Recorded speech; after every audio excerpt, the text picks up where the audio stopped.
Yes बच्चों, इलेक्ट्रोस्टैट के second part की रिवीजन कर रहे हैं। तो ये शीट्स मैंने आपको भेजी हुई हैं, आप इसका प्रिंट निकलवा कर पढ़ सकते हो। ठीक है, और बोर्ड के पॉइंट ऑफ व्यू से ये सारी थ्योरी है और बहुत इंपॉर्टेंट है। इससे हमारी चैप्टर्स की रिवीजन हो जाएगी। तो सबसे पहले तो इलेक्ट्रिक पोटेंशियल डिफरेंस क्या होता है। यस, इलेक्ट्रिक पोटेंशियल डिफरेंस क्या होता है।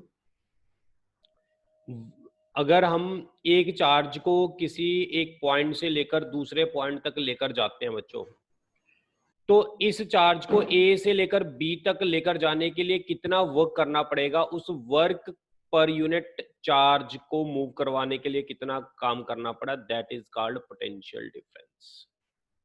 पोटेंशियल डिफरेंस क्या होता है बच्चों, अगर मैं ए से लेकर बी तक इस चार्ज को लेकर जा रहा हूं तो इस चार्ज के अगेंस्ट मुझे वर्क करना पड़ेगा। तो potential difference VA minus VB is equal to work done to move a charge A से लेकर बी तक पर यूनिट चार्ज जिसको मूव करवा रहा हूं वो डिवाइड में आएगा। ये हमारे पास पोटेंशियल डिफरेंस की डेफिनेशन है। इसकी यूनिट होती है वोल्ट। 1 वोल्ट होगा 1 जूल अपॉन 1 कूलम। ये एक नंबर की डेफिनेशन आ सकती है या यूनिट आ सकती है, 1 मार्क की। पेपर में डेफिनेशन आ सकती है या यूनिट आ सकती है।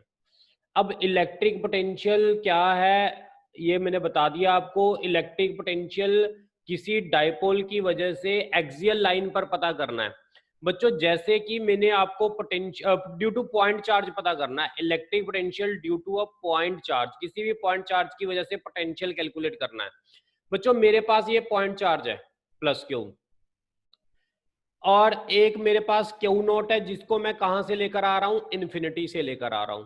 जब मैं इसको इन्फिनिटी से लेकर आ रहा हूं क्यू नोट को, तो मुझे वर्क करना पड़ेगा। अब कितना वर्क करना पड़ेगा, मैं पहले ये मान लेता हूं ये क्यू नोट को जब मैं इन्फिनिटी से लेकर आ रहा हूं तो किसी टाइम पर मैं ए पॉइंट पर ले आया, फिर मैंने इसको ए से लेकर बी पॉइंट तक लेकर जाना है, मुझे स्मॉल डिस्टेंस मूव करवाना है dx। तो वर्क डन भी मुझे स्मॉल करना पड़ेगा। स्मॉल वर्क डन का फॉर्मूला होता है फोर्स इनटू डिस्प्लेसमेंट। अब देखो आप बच्चों इसको लेकर इधर जा रहे हैं, चार्ज प्लस क्यू, इस पर मतलब फोर्स इधर लगाएगा तो नेगेटिव साइन हो जाएगा, 180 का एंगल हो जाएगा, तो माइनस FDX हो जाएगा। अब अगर मैंने इसका टोटल वर्क डन पता करना है, कहां से, इन्फिनिटी से लेकर इसको मैंने पी पॉइंट तक लेकर आना, तो टोटल वर्क करना है तो मुझे इसको इंटीग्रेट करना पड़ेगा इन्फिनिटी से लेकर आर तक। जब मैं इसको इंटीग्रेट करूंगा तो ये सारी टर्म कांस्टेंट है, इंटीग्रेशन से बाहर आ जाएगी, अकेला एक्स स्क्वायर रह जाएगा, ऊपर जाकर वो माइनस एक्स स्क्वायर की इंटीग्रेशन करेंगे तो एक्स की पावर माइनस 1/-1 हो जाएगा, तो -1 ये आ जाएगा, एक्स की पावर -1 नीचे जाके एक्स की पावर 1/x हो गया। Upper limit minus lower limit कर दी तो ये पोटेंशियल आ गया बच्चों। ये वर्क डन आ गया, पोटेंशियल होता है वर्क अपॉन चार्ज, डिवाइड कर दिया तो ये हमारे पास पोटेंशियल। यस बच्चों, यहां तक देखो कोई डाउट है?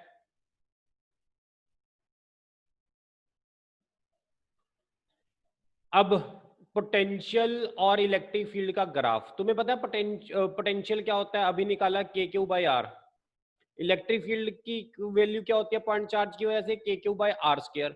तो ये दोनों के ग्राफ बनाए हुए हैं बच्चों, ये दोनों का ग्राफ इंपॉर्टेंट है, पेपर में आ सकता है, और ये डेरिवेशन भी पेपर में आ सकती है, इंपॉर्टेंट, 3 मार्क्स। ठीक है बच्चों, ये ग्राफ 1 मार्क्स का पूछ सकता है साथ में। अब पोटेंशियल एक्सियल लाइन पे पता करना है और इक्वेटोरियल लाइन पे। बच्चों आपको याद है जैसे मैंने इलेक्ट्रिक फील्ड करवाई थी एक्सियल लाइन पर और इक्वेटोरियल लाइन पर, उसी तरह अब हम पोटेंशियल करेंगे एक्सियल लाइन पर एंड इक्वेटोरियल लाइन पर।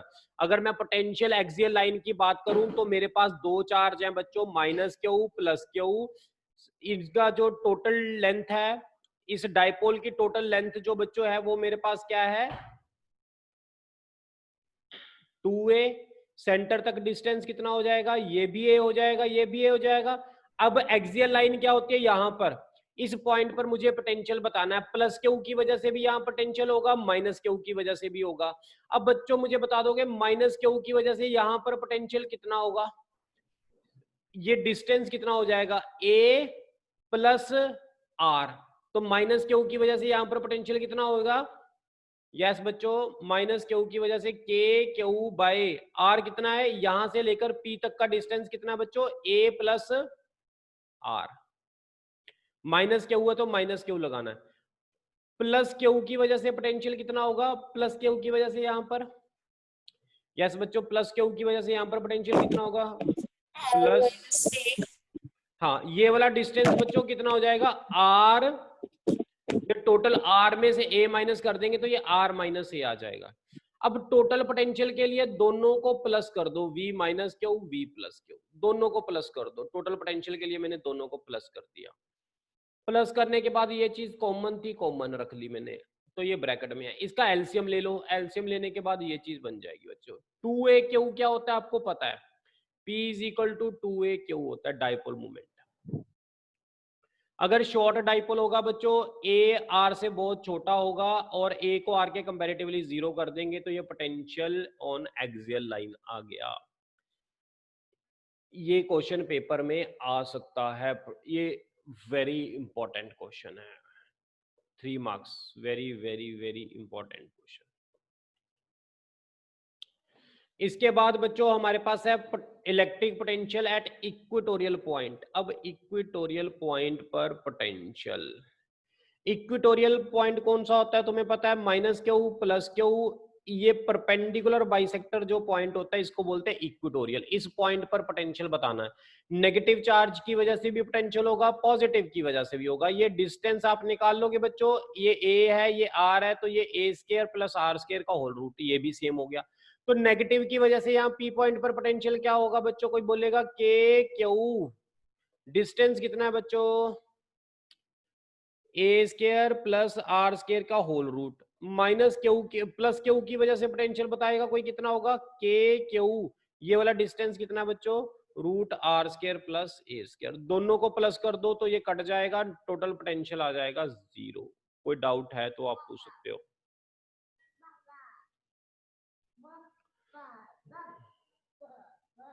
ये भी इंपॉर्टेंट है बच्चों, ये भी 3 मार्क्स का आपको पूछ सकते हो। क्लियर बच्चों, यहां तक देख लो। इसके बाद पोटेंशियल जर्नल पॉइंट पर, ये कम इंपॉर्टेंट है, potential at general point. General point का मतलब होता है एक्सियल और इक्वेटोरियल के बीच का कोई पॉइंट।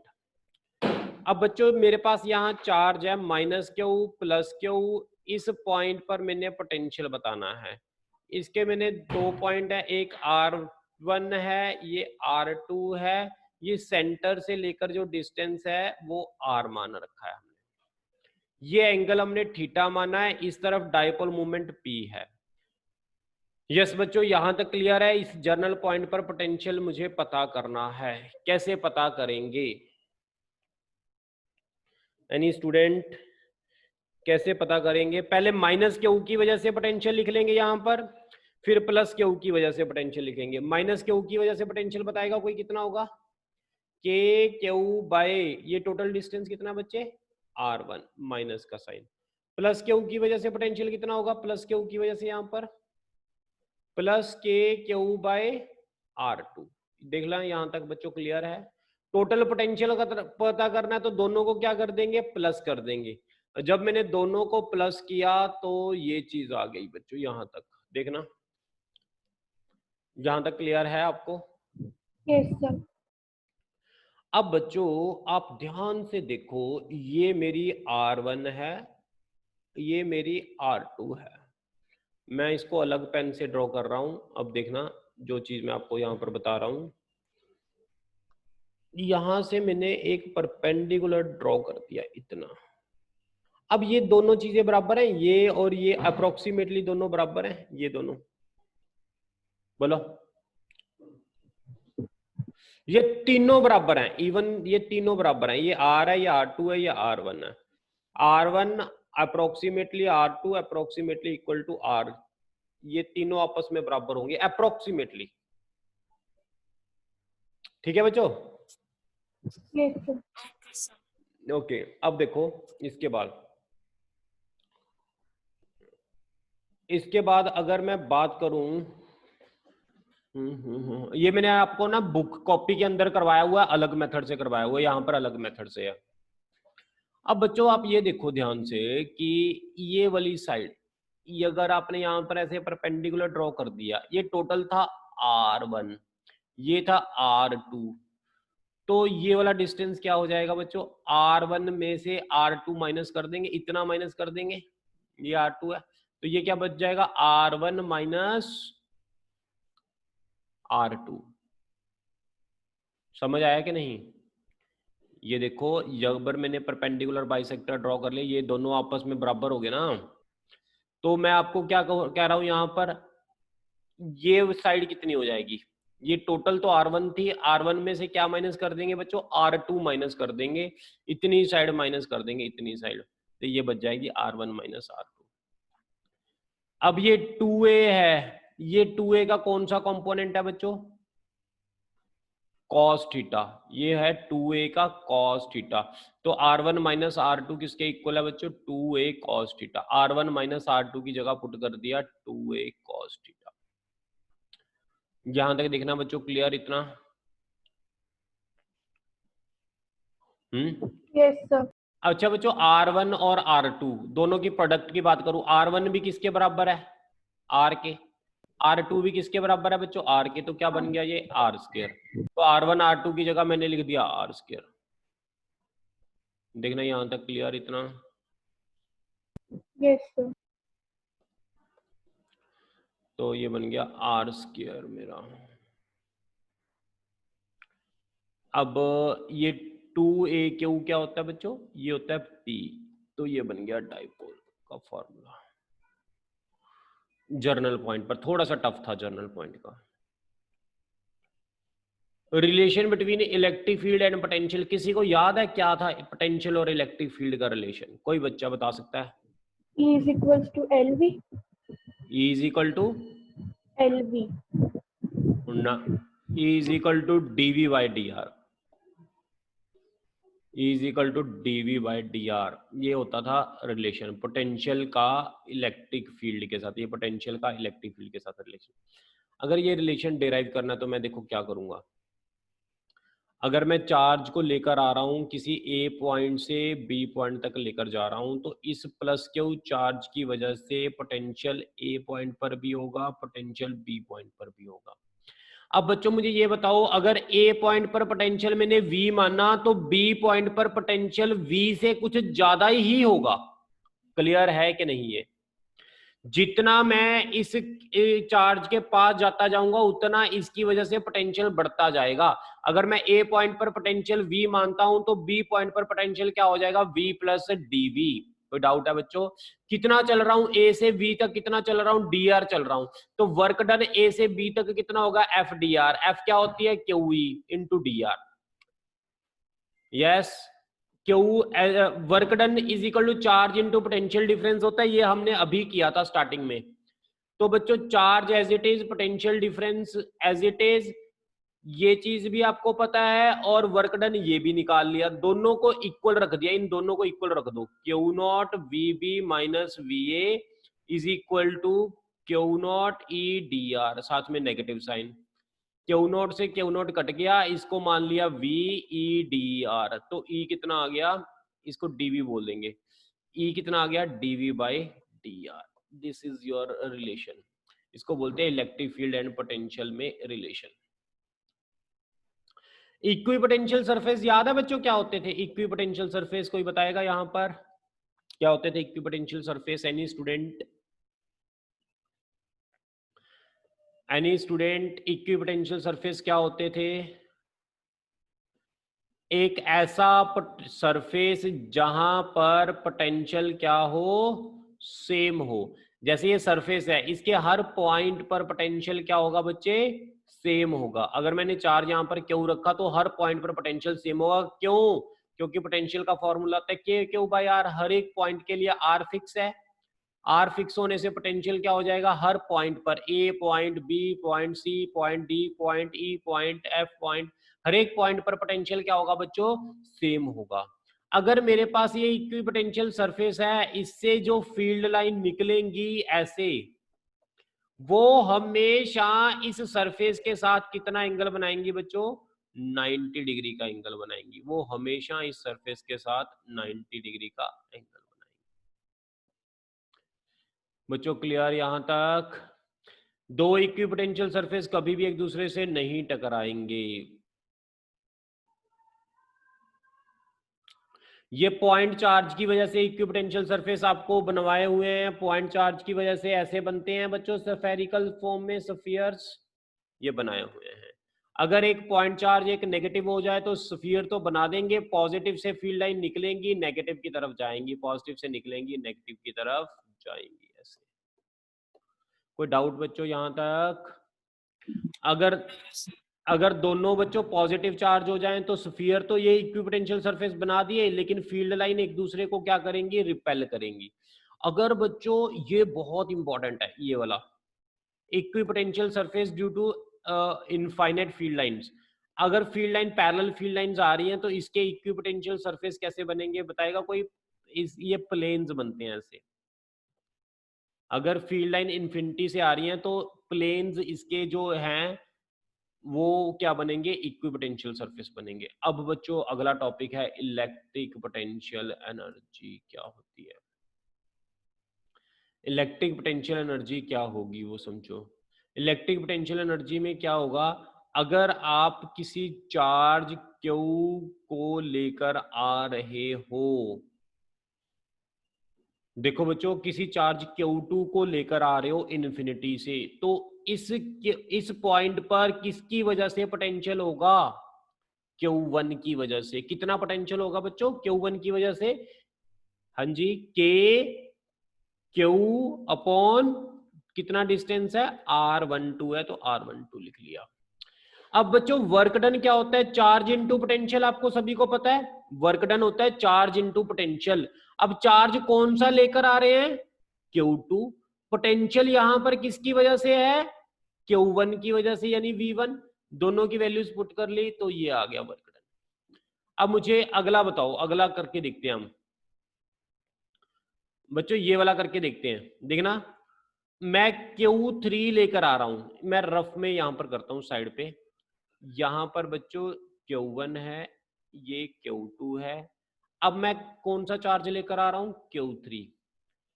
ये डिस्टेंस, इस डिस्टेंस को मैंने मान लिया R13, इस डिस्टेंस को मैंने मान लिया R23। बच्चों मुझे बताओगे इस पॉइंट पर मैं Q3 को लेकर आ रहा हूं इन्फिनिटी से, तो इस पॉइंट P पर पोटेंशियल कौन कौन से चार्ज की वजह से होगा? बच्चों बोलो जल्दी, इस P पॉइंट पर पोटेंशियल कौन कौन से चार्ज की वजह से होगा? मैं Q3 को इन्फिनिटी से लेकर आ रहा हूं, तो Q1 की वजह से भी होगा और Q2 की वजह से भी होगा। Q1 की वजह से P पॉइंट पर पोटेंशियल कितना होगा बच्चों बोलोगे? K Q1 R13।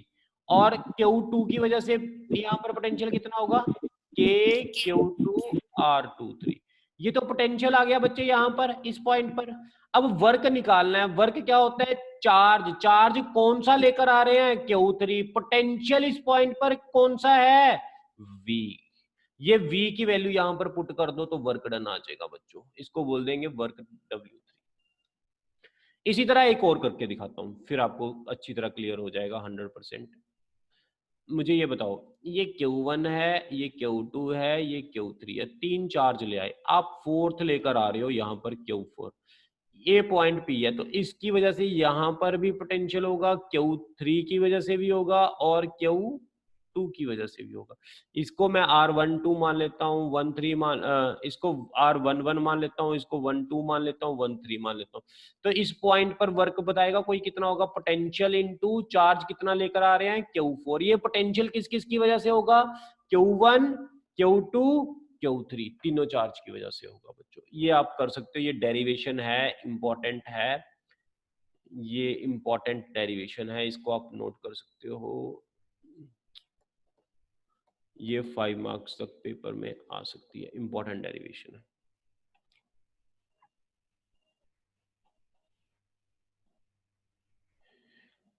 अब बच्चों आपको याद है हमने लास्ट लेक्चर में अभी हमने ये किया था, टॉर्क डिराइव की थी। जब डाइपोल को इलेक्ट्रिक फील्ड में रखते हैं तो टॉर्क की वैल्यू कितनी आती है, पीई साइन थीटा। याद है आपको, ये हमने वैल्यू निकाली थी टॉर्क की, पीई साइन थीटा। अब बच्चों हमने ये इस डायरेक्शन में घूम गया था, मैंने ऑपोजिट डायरेक्शन में घुमाना है, तो मुझे वर्क करना पड़ेगा। वर्क होता है फोर्स इनटू डिस्टेंस, फोर्स की जगह टॉर्क, डिस्टेंस की जगह एंगुलर डिस्प्लेसमेंट। टॉर्क की वैल्यू कितनी है, पीई साइन थीटा। इंटीग्रेशन कर दी, कहां से कहां तक घुमाना है, पहले ये एंगल थीटा 1 बना रहा है मान लो, फिर इसको मैंने घुमाकर लेकर जाना है एंगल थीटा 2 तक। तो इनिशियल एंगल थीटा 1 से थीटा 2, पीई बाहर आ गया, साइन की integration minus cos, upper limit minus lower limit करके ये वर्क डन निकाल लो। इसी वर्क को क्या बोलते हैं, पोटेंशियल एनर्जी। इसके अंदर बच्चों अगर थीटा 1 90 हो, थीटा 2 जर्नल एंगल मान लिया कि पहले एंगल ये बना रहा था इलेक्ट्रिक फील्ड के साथ 90 डिग्री डायपोल, बाद में ये किसी भी एंगल पर चला गया, पहले थीटा 1 90 है, थीटा 2 थीटा है, तो पुट कर लो तो ये हमारे पास रिलेशन बन जाएगा पोटेंशियल। इसके ना ये केस बच्चों बहुत बहुत बहुत इंपॉर्टेंट है, ये वाले केस।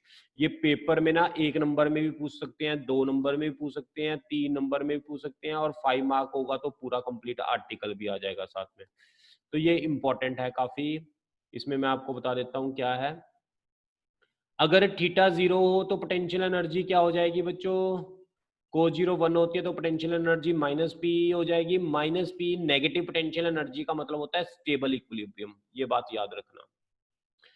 अगर थीटा 90 हो तो पोटेंशियल एनर्जी 0, तो भी परपेंडिकुलर होंगे। अगर थीटा 180 होगा तो पोटेंशियल एनर्जी पॉजिटिव, ये होगा अनस्टेबल वाला।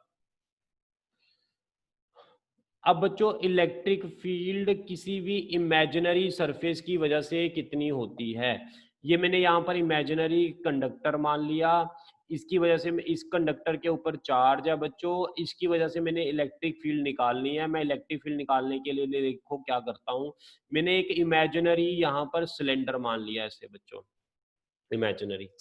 तो इसे इमेजिनरी सिलेंडर जो माना है, तो मैंने इस सरफेस की वजह से इलेक्ट्रिक फील्ड निकालनी है। तो इसके सरफेस कौन कौन से होंगे, S1 S2, ये कर्व्ड वाला होगा S3। ठीक है बच्चों, अब ये सरफेस तो कंडक्टर के अंदर है, यहाँ इलेक्ट्रिक फील्ड वैसे ही 0 होनी है बच्चों। जो इनसाइड कंडक्टर होता है, होलो कंडक्टर के अंदर कोई भी सरफेस को कहीं पर भी इलेक्ट्रिक फील्ड नहीं होती, वो इलेक्ट्रिक फील्ड 0 होती है, आपको पता है।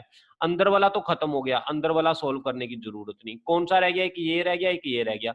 ये वाला S3 क्यों खत्म हो जाएगा, इलेक्ट्रिक फील्ड ऊपर को है, एरिया इस तरफ है, एंगल 90 बन गया, तो ये वाला S3 भी खत्म हो गया। अकेला कौन सा रह गया बच्चों, S1 रह गया। अब S1 सरफेस एरिया ऊपर को है और इलेक्ट्रिक फील्ड भी ऊपर को है, तो फ्लक्स का फॉर्मूला क्या होता है बच्चों, E D S Q by epsilon not. E D S angle कितना बनेगा, 0 Q by epsilon not. E D S surface area, इसका डी एस को इंटीग्रेट कर दिया, ऐसे लिख दिया क्यू बाय एप्सिलॉन नॉट। बच्चों मुझे ये बताओगे क्यू क्या होगा, sigma is equal to charge upon area होता है, एरिया को मैंने लिख दिया एस, तो चार्ज किसके इक्वल हो गया, सिग्मा इंटू एरिया, तो चार्ज की जगह sigma into area, epsilon naught, sigma surface area से सरफेस एरिया कट गया, इलेक्ट्रिक फील्ड आ गई अब सिग्मा बाय एप्सिलॉन नॉट। ये आ गई बच्चों इलेक्ट्रिक फील्ड। दैट्स इट, ये आर्टिकल हमने ड्राइव कर दिया। इलेक्ट्रोस्टैटिक शील्डिंग, इलेक्ट्रोस्टैटिक शील्डिंग क्या होती है बच्चों, तुम्हें पता है किसी भी कंडक्टर के अंदर, बच्चों किसी भी कंडक्टर के अंदर अगर ये पॉजिटिवली चार्ज है, इसके अंदर इलेक्ट्रिक फील्ड क्या होती है पता है आपको, 0। अंदर चार्ज कितना होता है बच्चे, 0। अंदर फ्लक्स कितनी होती है बच्चों, 0। ये चीज क्लियर है बच्चों आपको। तो इलेक्ट्रोस्टैटिक शील्डिंग क्या होती है, किसी भी कंडक्टर के अंदर अगर मैं कोई यहां पर इलेक्ट्रिक अप्लायंस कुछ भी रखता हूं, इसमें इलेक्ट्रिक फील्ड 0 होगी बच्चे, इसको बोलते हैं इलेक्ट्रोस्टैटिक शील्डिंग। किसी भी सरफेस को, किसी भी इलेक्ट्रिक इंस्ट्रूमेंट को एक्सटर्नल इलेक्ट्रिक फील्ड बचाने के लिए उसको हम किसी कंडक्टर के अंदर रख देते हैं, जिसको हम इलेक्ट्रोस्टैटिक शील्डिंग बोलते हैं। जैसे बच्चों ड्यूरिंग रेन आपको कहा जाता है कि आप कार के अंदर जाकर बैठ जाओ rather than to sit inside a tree, tree के नीचे ना बैठो, आप कार के अंदर बैठ जाओ। ऐसा क्यों होता है? जब आप कार के अंदर बैठोगे, कार एक कंडक्टर है, इसके सरफेस पर ही चार्ज हो सकता है, अंदर चार्ज नहीं होगा, अंदर इलेक्ट्रिक फील्ड जीरो होगी, जिससे आप अपने आप को बचा सकते हो ड्यूरिंग लाइटनिंग। बच्चों अगला टॉपिक स्टार्ट हो गया, यहां तक हमारा ये खत्म हो गया। अब हमने स्टार्ट करना है कैपेसिटर। बच्चों कैपेसिटर क्या होता है, याद है किसी को? कोई बताएगा यहाँ कैपेसिटर क्या होता है? Yes students. चार्ज को स्टोर करके रखता है। हाँ, जो कैपेसिटर एक ऐसा डिवाइस है जो अपने अंदर चार्ज को स्टोर करके रखता है। बच्चों अगर ये एक स्फीयर है, इस पर पॉजिटिव चार्ज है, इसका रेडियस आर है, तो इसका पोटेंशियल कितना होगा? के क्यू बाई आर होगा, ये तो आपको पता ही है। कैपेसिटेंस का फॉर्मूला क्या होता है? C is equal to Q upon V. V की वैल्यू यहाँ पर पुट कर लो तो ये कैपेसिटेंस आगे स्फेरिकल कैपेसिटर के लिए। स्फेरिकल कैपेसिटर अगर होगा, कंडक्टर होगा, तो उसकी कैपेसिटर कितनी होगी बच्चों? C is equal to 4 pi epsilon naught R होगी। आर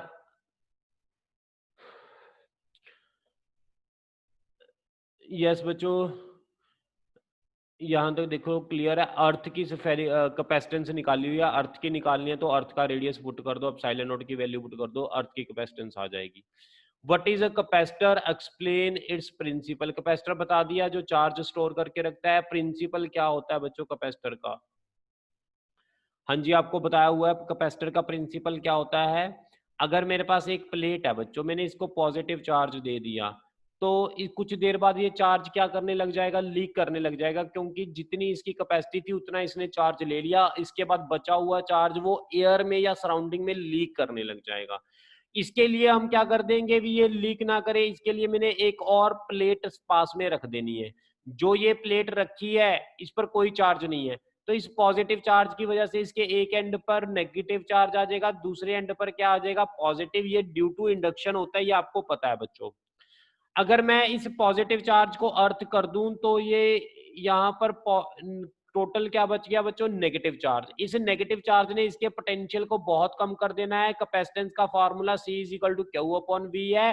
पोटेंशियल को कम करने से कैपेसिटी बढ़ाई जा सकती है। This is the principle of capacitor. बच्चों कोई डाउट है तो आप पूछ सकते हो। प्रिंसिपल ऑफ कैपेसिटर, ये 3 मार्क्स का आ सकता है प्रिंसिपल ऑफ कैपेसिटर।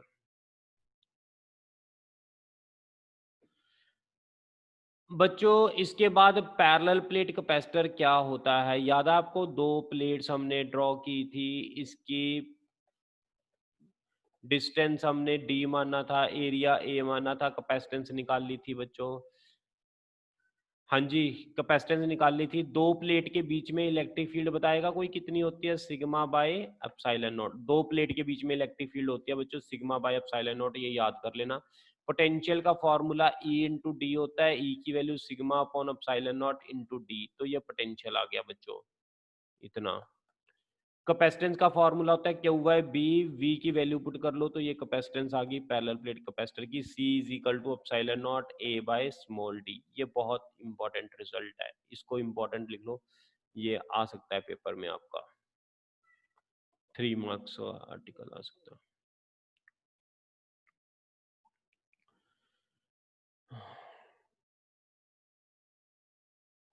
अब बच्चों इसके बाद सीरीज कॉम्बिनेशन में कैपेसिटेंस आपको पता है बच्चों क्या होती है? सीरीज कॉम्बिनेशन में C1 1 upon C1 1 upon C2 1 upon C3। Parallel में क्या होती है बच्चों? पैरेलल में कैपेसिटेंस क्या होती है? रेजिस्टेंस का उल्ट हो सकती है, उल्ट होती है। ये पैरेलल में हो जाएगी C1 plus C2 plus C3। Energy stored in a capacitor. बच्चों कैपेसिटर के अंदर कितनी एनर्जी स्टोर्ड होती है ये बताना है हमने। बच्चों ये मेरे पास प्लेट है, ऐसे एक प्लेट पे पॉजिटिव चार्ज है, दूसरी प्लेट से मैंने चार्ज निकाला और इसको दिया। अगर मैं यहां से प्लस क्यू चार्ज निकालूंगा बच्चों, देखो ध्यान से, ये मेरे पास 2 प्लेट हैं, एक मिनट, ये मैंने 2 प्लेट बना दी। मैंने यहां से चार्ज निकाला, इसको दे दिया। अगर मैंने यहां से प्लस निकाला तो प्लस यहां आ गया, और यहां से अगर प्लस निकल गया तो यहां माइनस आ जाएगा। इसी तरह मैं यहाँ से चार्ज निकाल ली आ रहा हूँ, एक प्लेट से दूसरी प्लेट को दी आ रहा हूँ, यहाँ मैं प्लस क्यू दी आ रहा हूँ, यहाँ माइनस क्यू क्रिएट हो जाएगा। अब जब इस प्लेट से चार्ज निकाल के इस प्लेट को दे रहे हैं तो हमें वर्क करना पड़ेगा, वही वर्क पोटेंशियल एनर्जी की फॉर्म में स्टोर होता है। यही दिखा रहा है कि चार्ज निकालते जा रहे हैं, यहाँ पर रखते जा रहे हैं। तो बच्चों वर्क डन क्या होता है तुम्हें पता है? पोटेंशियल। अगर मैंने यहाँ पर क्यू डैश चार्ज ले आया तो पोटेंशियल क्या हो जाएगा? V is equal to Q dash by C. अगर मैं और चार्ज लेकर आना चाह रहा हूं डी क्यू डैश, तो उसके लिए मुझे वर्क करना पड़ेगा। वर्क होता है चार्ज इनटू पोटेंशियल। पोटेंशियल कितना दिया हुआ है? Q dash by C. Charge कितना लेकर आ रहा हूं? Q dash. अगर मैंने टोटल वर्क डन निकालना है तो जीरो से कैपिटल क्यू इंटीग्रेशन कर दो तो ये आ जाएगा बच्चों, ये आ जाएगी एनर्जी के 3 रिलेशन। ये बहुत इंपॉर्टेंट है, ये आप आर्टिकल करना बच्चों, ये बहुत इंपॉर्टेंट आर्टिकल है। ये 3 मार्क्स का 100% श्योर पेपर में आपको आएगा।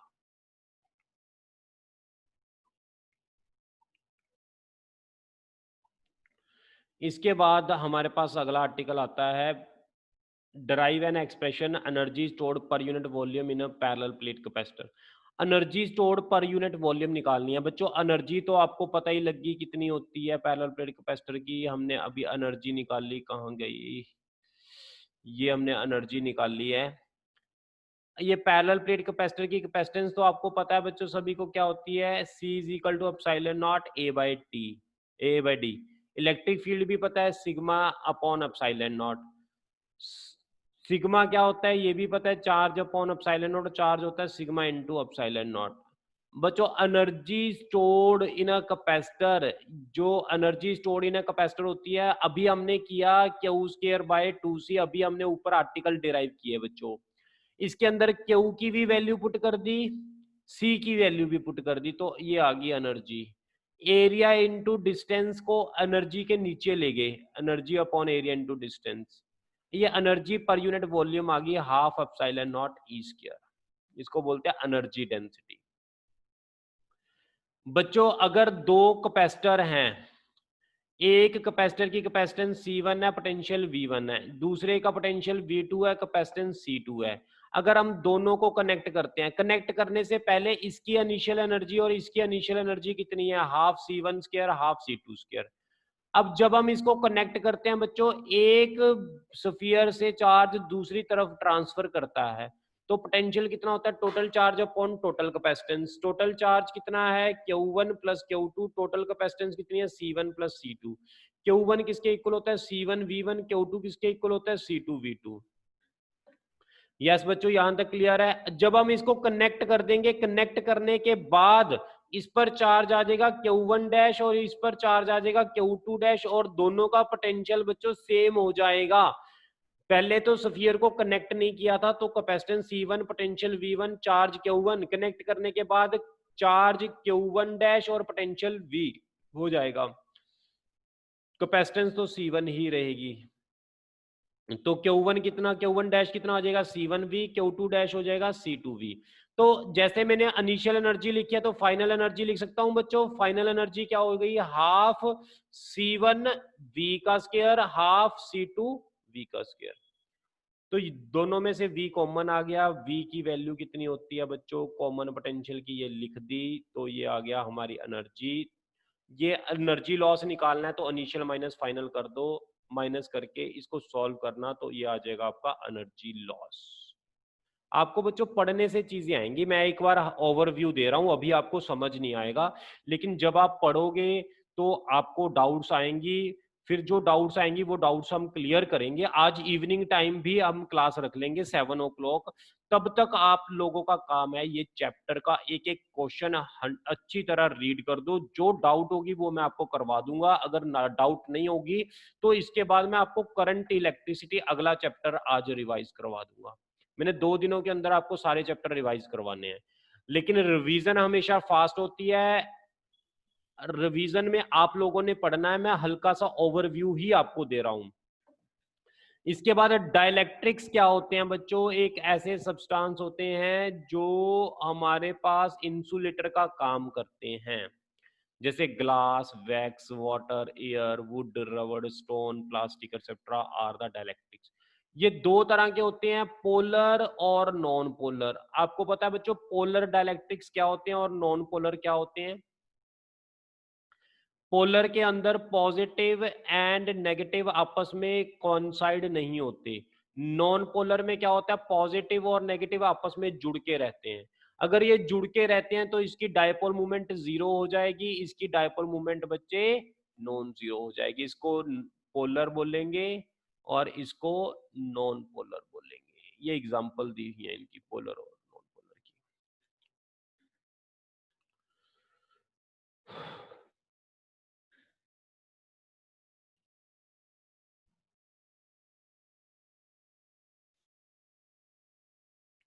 अब बच्चों इसके बाद ये चीज समझो, ये चीज क्या है, कहता जब पोलर मॉलिक्यूल्स को, जब ये डाइलेक्ट्रिक स्लैब है बच्चों ये सारी, इसके अंदर हमने क्या रखा, एक पोलर मॉलिक्यूल्स रख दिए, negative positive negative positive negative positive negative positive. कहाँ रख दिए? दो प्लेट के बीच में रख दिए। अब जब दो प्लेट के बीच में रखा तो ये ना पॉजिटिव नेगेटिव ये खत्म हो गया, अकेला सरफेस पर चार्ज बच जाएगा, एक नेगेटिव इधर बच जाएगा, एक पॉजिटिव इधर बच जाएगा।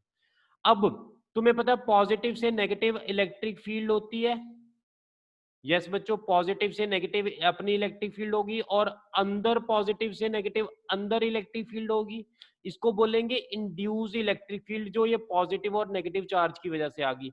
ये हमने अप्लाइड इलेक्ट्रिक फील्ड, ये मेरी अप्लाइड है और ये मेरी इंड्यूस्ड है। तो नेट इलेक्ट्रिक फील्ड कितनी हो जाएगी बच्चों? ई नेट कितनी हो जाएगी? Applied minus induced. इसने लिखा हुआ अप्लाइड को ई नॉट, इंड्यूस्ड को ईपी, तो नेट लिखा ई नॉट माइनस पी। यहां तक देखो लो बच्चों, क्लियर है?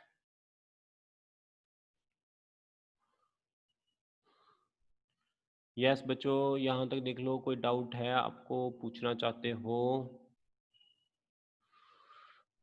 अब जो इलेक्ट्रिक फील्ड रिड्यूस हुई है वो अप्लाइड बाय नेट, अप्लाइड कितनी थी? ई नॉट, जो रिड्यूस्ड थी वो कितनी थी? E naught minus EP. इसको बोलते हैं बच्चे dielectric constant. Applied electric field upon reduced value of electric field is called dielectric constant. Susceptibility क्या होती है बच्चों? क्या कह रहा है, जितना फील्ड आप ज्यादा दोगे उतने ये नेगेटिव और पॉजिटिव ज्यादा इकट्ठे होंगे, यानी उतने ये ज्यादा पोलराइज्ड होंगे। कहने का मतलब अगर आप ई इलेक्ट्रिक फील्ड अगर आप कहने का मतलब पोलराइजेशन P जो है वो इलेक्ट्रिक फील्ड पर डिपेंड करते हैं, जितना इलेक्ट्रिक फील्ड दोगे उतना नेगेटिव और पॉजिटिव चार्ज ज्यादा इकट्ठा होगा।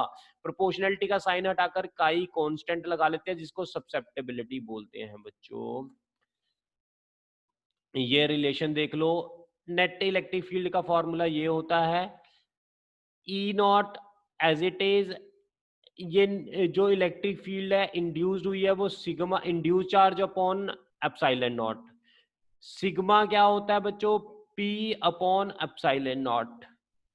तो यहां पर लिख लिया सिग्मा की जगह P upon epsilon naught. P की वैल्यू क्या होती है? अभी हमने किया epsilon naught X susceptibility into E। इसको सॉल्व कर लो तो ये रिलेशन आ जाएगा। ये क्वेश्चन बहुत इंपॉर्टेंट है बच्चों, ये 3 मार्क्स का पेपर में पक्का आता है, 3 to 5 मार्क्स तक का आ सकता है ये आपका। बच्चों दो प्लेट के बीच में डाइलेक्ट्रिक स्लैब रख दी तो इलेक्ट्रिक फील्ड बतानी है। अब बच्चों तुम्हें पता है अगर दो प्लेट हैं, दो प्लेट के बीच में कैपेसिटेंस की वैल्यू ये होती है, इलेक्ट्रिक फील्ड की वैल्यू ये होती है। अब क्या कर रहे हैं हम, इसके बाद देखो इंड्यूस्ड इलेक्ट्रिक फील्ड ये होता है, तो नेट इलेक्ट्रिक फील्ड क्या हो जाएगा? Applied minus induced. यस बच्चों, नेट इलेक्ट्रिक फील्ड क्या होगा? Applied minus induced. अब बच्चों पोटेंशियल हमने लिखना है वो इस प्लेट के अंदर पोटेंशियल लिखना है और प्लेट के बाहर पोटेंशियल लिखना है। दो पोटेंशियल है बच्चों, मुझे प्लेट के अंदर कोई पोटेंशियल बताएगा? प्लेट के अंदर पोटेंशियल कितना होगा? प्लेट के अंदर पोटेंशियल कितना होगा? अंदर इलेक्ट्रिक फील्ड कितनी है? ई इंटू ये थिकनेस कितनी है? टी, प्लस प्लेट के बाहर पोटेंशियल कितना होगा? इलेक्ट्रिक फील्ड बाहर कितनी है? ई नॉट इंटू बाहर की थिकनेस कितनी है? ये वाली और ये वाली। डी में से क्या माइनस कर देंगे बच्चों? D minus T. तो यही पोटेंशियल लिखा है मैंने, ये वाला।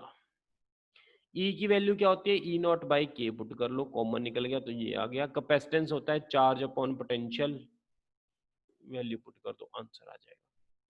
मैंने ओवरव्यू बच्चों दे रहा हूं, मैं आपको बार बार कह रहा हूं चीजें आपको टफ ना लगे, इसलिए आप इसको रिवाइज कर लेना। रिवाइज कर